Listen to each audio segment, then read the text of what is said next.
Bonjour à toutes et à tous et bienvenue dans les Jeudis de l'économie Radio Rythme Bleu. Nous sommes réunis aujourd'hui sur ce plateau pour évoquer les 53 ans de la gestion de l'aéroport de la Tontouta par la Chambre de commerce et d'industrie de Nouvelle-Calédonie.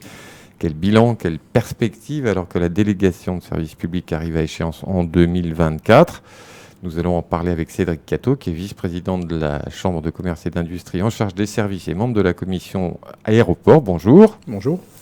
Avec Charles Roger, qui est directeur général de la CCI. Bonjour à vous. Bonjour. Et avec Vincent Boursier, qui est directeur territorial de la Caisse des dépôts en Nouvelle-Calédonie. Bonjour à vous. Bonjour. Vous êtes l'un des partenaires de la CCI dans cette opération. Charles Roger, je me tourne vers vous d'abord. Ce bilan que vous faites de la gestion, qu'est-ce qu'il en ressort exactement ? Parce que les Calédoniens voient bien que l'aéroport de la Tontouta a été métamorphosé, c'est le moins qu'on puisse dire, en plus d'un demi-siècle. Qu'est-ce qui ressort exactement de ce bilan ? Alors c'est le bilan des 55 ans de gestion. Nous, on a organisé ce bilan, on va dire, en trois grands chapitres. Un premier chapitre qui est le développement des infrastructures et la qualité de service qui a été réalisée sur la plateforme. On pourra en parler, on pourra l'approfondir. On fait le bilan des 55 ans de gestion, mais la concession actuelle, elle est en place depuis 2003. Et si on regarde ce qu'on a fait depuis 2003, c'est plus de 18 milliards d'investissements qu'on a investi, ce qui correspond au plus gros niveau d'investissement qui a été réalisé par passager dans les aéroports d'outre-mer. Donc ça, c'est le premier chapitre.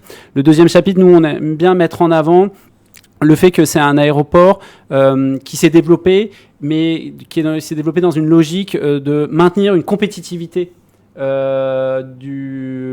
coûts d'escale et de façon à ce qu'il favorise le développement du transport aérien. Et enfin, le dernier chapitre, c'est nous on considère que c'est un aéroport qui sert le territoire. Certes, c'est un aéroport de l'État, mais c'est la porte d'entrée du territoire et que c'est l'aéroport des Calédoniens qui doit contribuer. C'est un outil de développement économique du territoire. Donc on va dire que c'est ces trois chapitres nous, qu'on a particulièrement mis en avant. Alors je voudrais avec vous, Cédric Cateau, qu'on revienne un peu sur le contexte dans lequel ce bilan est dressé. C'est-à-dire que la concession arrive à son terme l'année prochaine et donc il va y avoir un nouvel appel d'offres de l'État auquel vous allez répondre. Tout à fait. Alors peut-être un élément de contexte qui est important à rappeler, c'est que la Chambre de commerce et d'industrie donc, est un établissement public de la Nouvelle-Calédonie, avec une particularité, c'est que sa gouvernance, elle est élue par le monde de l'entreprise, le monde de l'économie, avec un collège service, un collège industrie et un collège commerce. Et donc cette gouvernance a le génome du privé en elle pour gérer cet établissement. Et c'est ce qui fait que ça a, à mon sens, eu un impact assez vertueux pour la plateforme, historiquement, puisque la Chambre ne dégage pas de bénéfices, ne distribue pas de dividendes, et sur la plateforme de Tontouta, qui a un budget séparé, l'intégralité des excédents qui ont pu être réalisés au cours de l'exploitation a été réinjectée soit dans des programmes d'investissement, Charles en parlait, 18 milliards sur 20 ans, ou dans des baisses de tarifs, des baisses de redevances, ce qui est assez rare, notamment pré-Covid, sur 2 années d'affilée, 2018-2019, les redevances passagers ont diminué de 2%, puis de 2% à nouveau, parce que la vocation de la Chambre, en qualité de gestionnaire de l'aéroport, a toujours été de garder cet outil de travail pour la Nouvelle-Calédonie le plus moderne, le plus efficace possible, mais de contribuer au mieux au déplacement des passagers vers la Nouvelle-Calédonie ou au départ de la Nouvelle-Calédonie. Est-ce qu'on peut dire aujourd'hui que les Calédoniens sont attachés à leur aéroport d'une certaine manière ou qu'ils se le sont appropriés finalement au fil des années comme la porte d'entrée de chez eux ? Alors oui, on a un aéroport qui a un taux d'accompagnant par passager qui est parmi les plus élevés. Là où en Europe, c'est en moyenne un accompagnant par passager. Ici, c'est le triple ou le quadruple. C'est normal. Quand on quitte la Nouvelle-Calédonie, c'est souvent de longs voyages. Du coup, on dit au revoir à la personne qu'on accompagne. On prend son temps pour dire au revoir. C'est pas de la dépose minute, quoi. Exactement. Et c'est toujours des moments de vie qui sont importants. Et l'aéroport, il a été pensé, l'aérogare, elle a été pensée pour ça.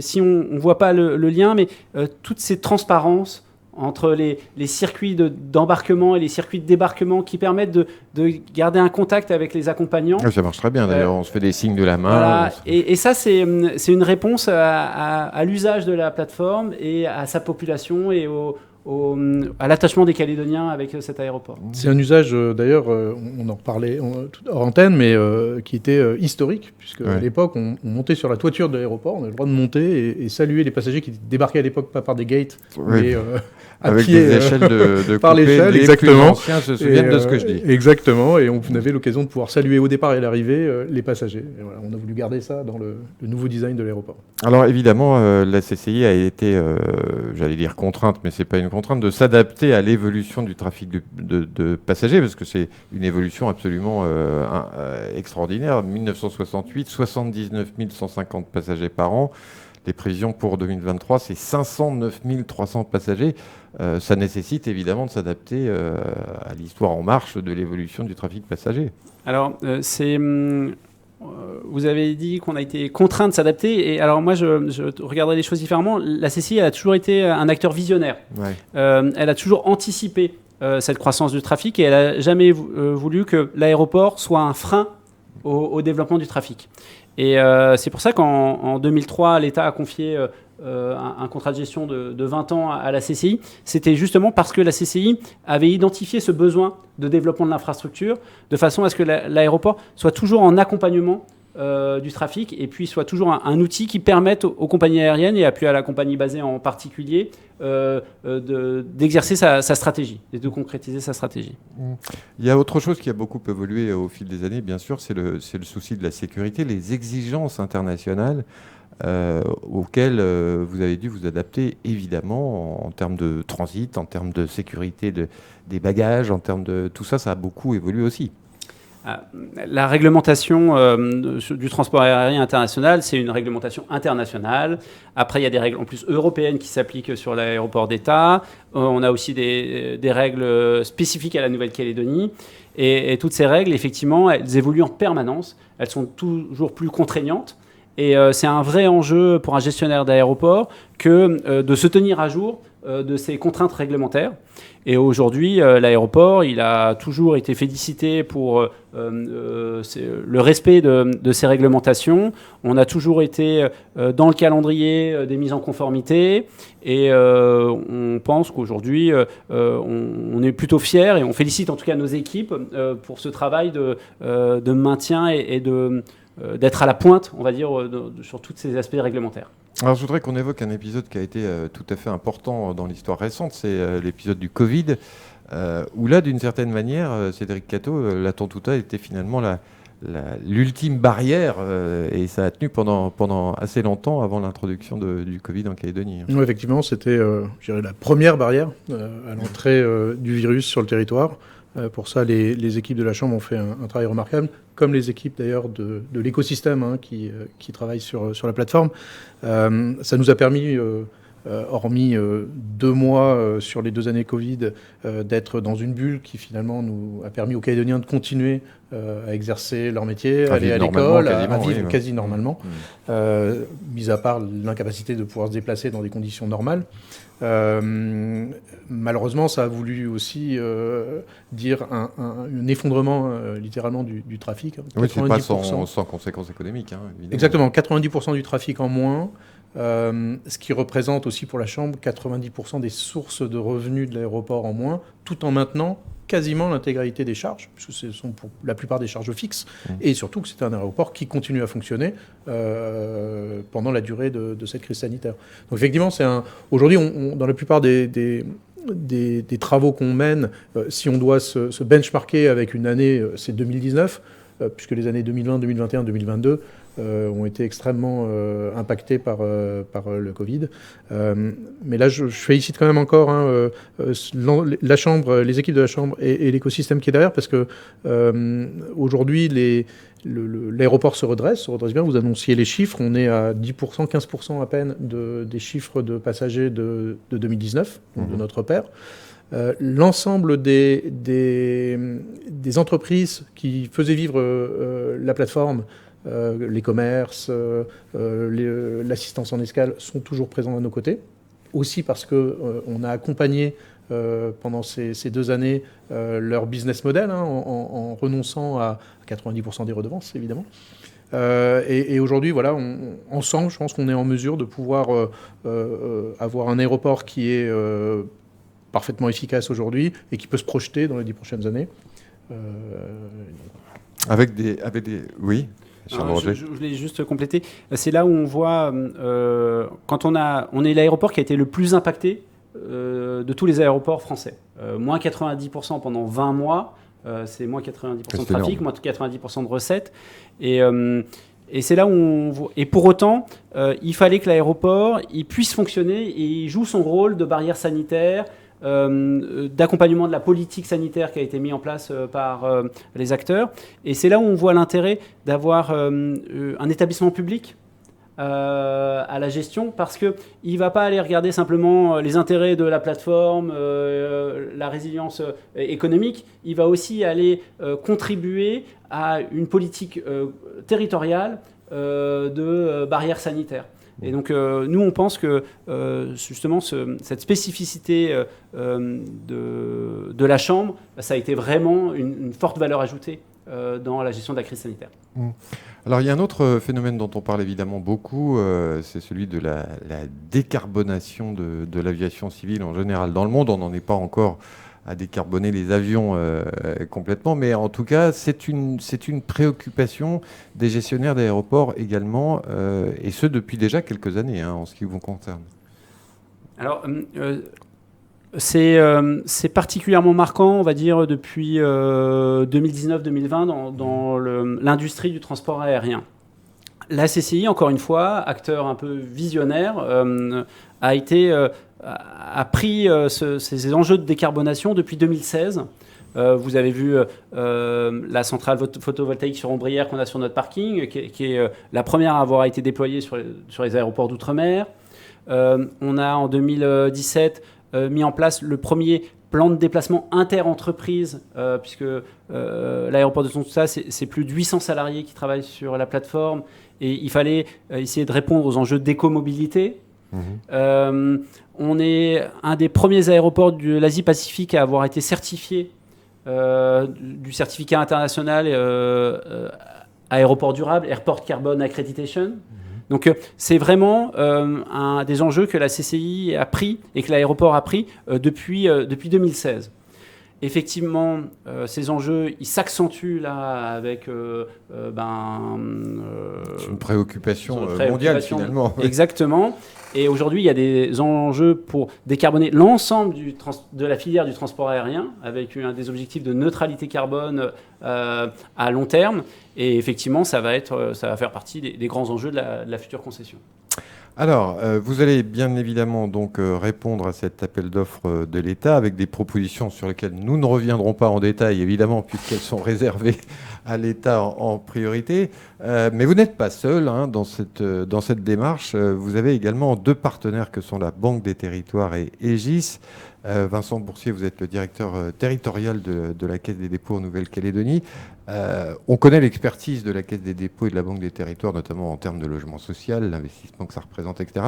On connaît moins votre rôle dans ce domaine précis. Alors, est-ce que vous pouvez nous dire un petit peu quel est l'objectif de la Caisse des dépôts dans ce partenariat ? Alors, bien volontiers, puisqu'effectivement, vous l'avez rappelé, c'est même une participation du groupe Caisse des dépôts aux côtés de la CCI, Aegis étant une participation à hauteur de 32% de la Caisse des dépôts.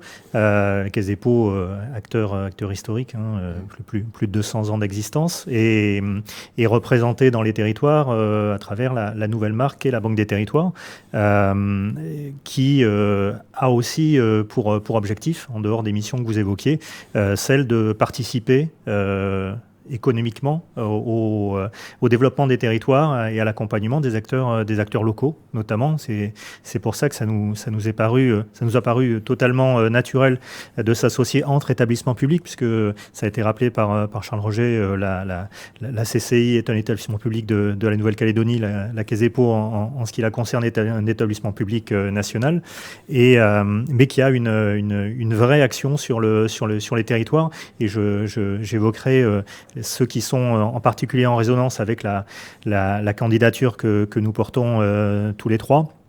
D'abord l'enjeu territorial, ça a été indiqué, mais je pense utile de le redire et d'insister là-dessus. Cet aéroport, l'aéroport international de la Tontouta, est la porte d'entrée sur le territoire. Un enjeu de développement économique, au-delà même de l'activité propre des compagnies aériennes, c'est aussi l'un des moteurs, l'un des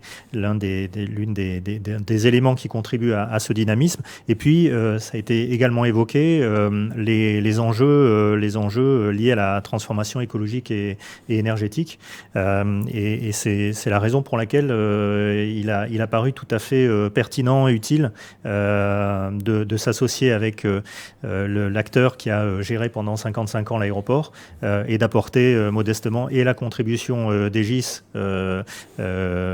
Alors Egis, qui a cette particularité-là. Voilà, dites-nous un peu ce que c'est qu'Egis. C'est un groupe de conseil d'ingénierie et de construction et d'exploitation, c'est bien ça? Absolument, qui se déploie sur un très vaste champ d'intervention, tant routier, ferroviaire qu'aérien, pour ne citer que les sujets du transport, même si par ailleurs il y a dans le domaine du conseil, Egis intervient sur un champ beaucoup plus large, mais précisément sur les enjeux aéroportuaires, l'attelage entre cette expertise reconnue, l'intervention de l'établissement public Caisse des dépôts, qui est également partenaire d'autres acteurs économiques dans d'autres territoires sur des aéroports qui ont également des enjeux d'être la porte d'entrée sur leur propre territoire, et d'un établissement public comme la CCI, mixe finalement et regroupe bien ces compétences.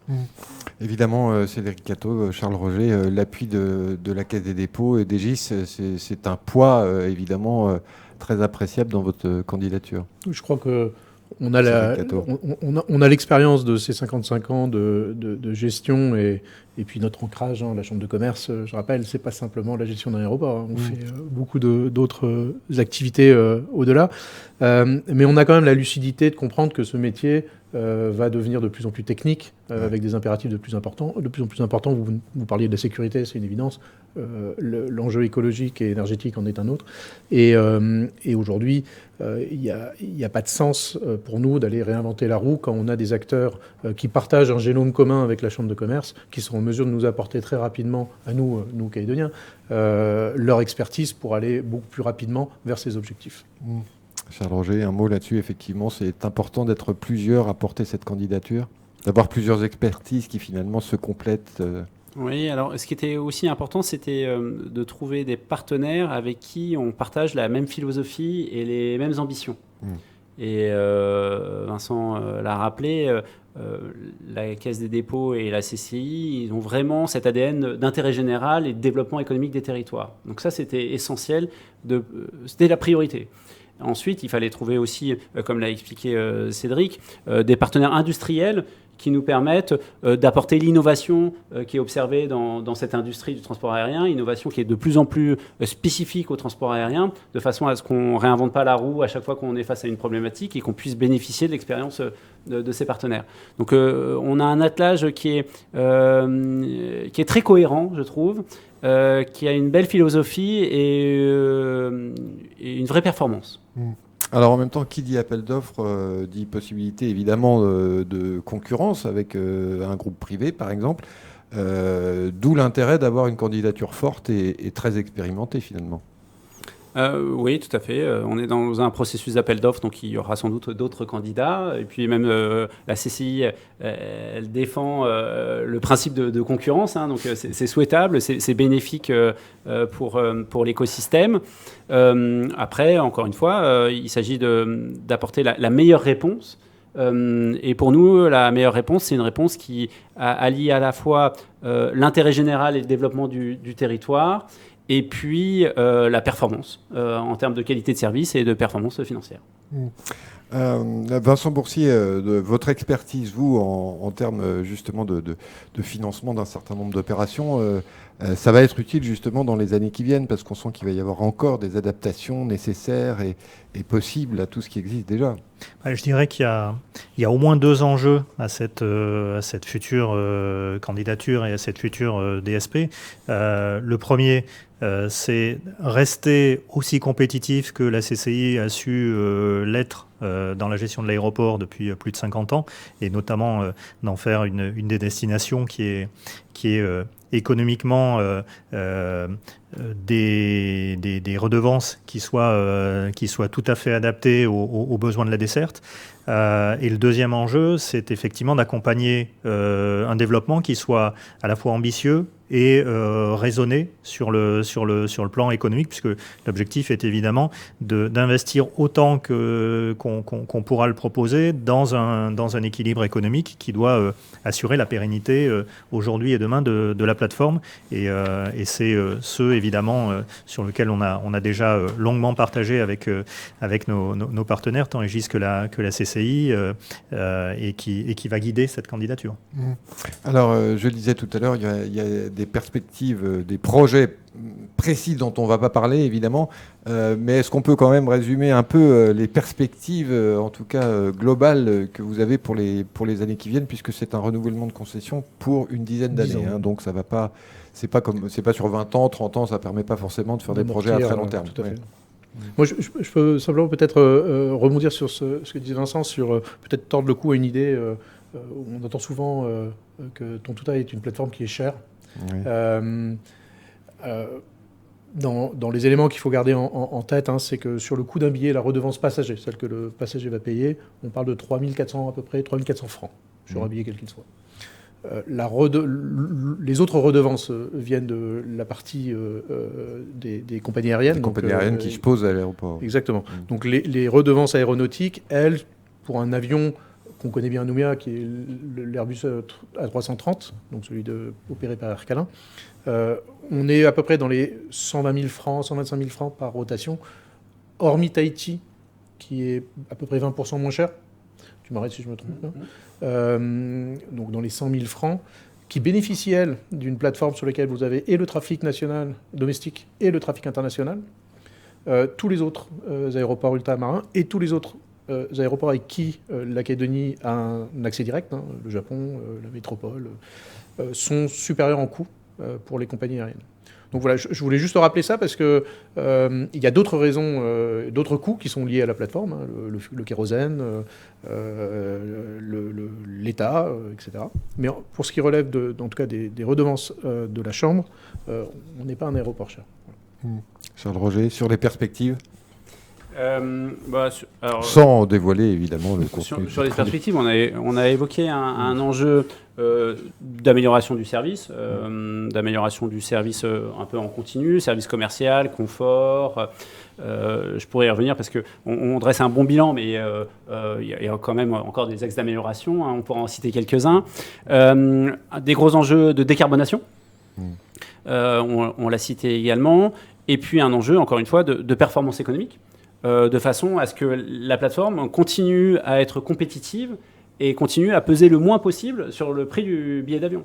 Et encore une fois, là-dessus, contrairement aux idées reçues, on perçoit que 3 400 francs sur un billet d'avion. Et ce qu'on facture aux compagnies aériennes, et elles pourront vous le dire, on est à un aéroport qui est compétitif. Encore une fois, il y a d'autres coûts qui expliquent que le coût de toucher à Tontuta reste élevé. Mais ce n'est pas le gestionnaire qui est responsable de ce coût élevé. Alors, les axes d'amélioration, rentrons un petit peu dans le détail, puisque vous les avez évoqués, quels sont-ils ? On sait qu'il est souvent reproché à l'aéroport, on va dire, j'ai entendu ce matin d'ailleurs des difficultés sur votre antenne, des difficultés à payer le parking par carte bleue. Ça c'est le serpent de mer, on en parle, on se dit sur un aéroport international avec cette qualité d'environnement, comment ça se fait qu'on ne puisse pas payer par carte bleue. Alors, effectivement, ça fait partie des problèmes techniques qu'on traîne depuis longtemps. On a un système, alors sans rentrer dans le détail, on a un système de gestion de nos parkings, qui est un système Thales qui est déployé partout dans le monde et qui n'arrive pas à s'interfacer avec la CSB. Et donc là, on est confronté à des difficultés que rencontrent beaucoup d'opérateurs économiques, qui sont des difficultés d'interfaçage dans les systèmes de paiement.